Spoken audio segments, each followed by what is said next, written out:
My partner and I have had a kind of an intellectual odyssey about taxes. We have learned in dealing with some of the biggest family offices and some of the wealthiest folks around that even the smartest people find it painful to truly analyze their after-tax rates of return amongst different assets.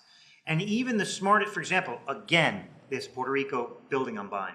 People say, what's the cash-on-cash rate of return? Oh, it's 12%. Well, that's great.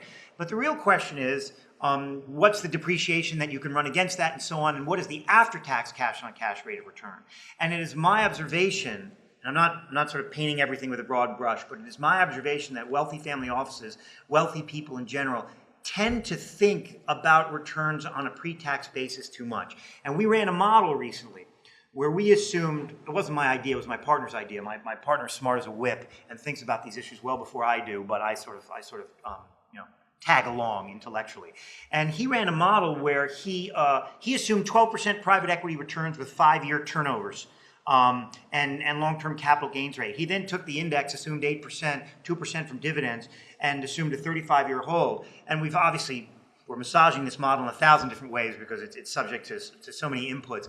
But what we sort of discovered is that one needs in general to get about, call it 200 basis points more out of private equity to justify that instead of sort of going and playing tennis and putting your money in indices.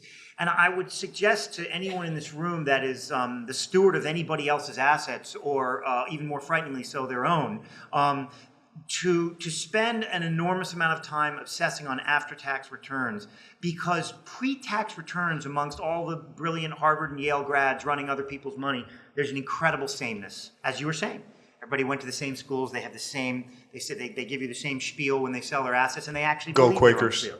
Right. And so, if you haven't really spent the time to intellectually bang away at your after-tax returns, I don't know if you've actually even done your job as an asset manager.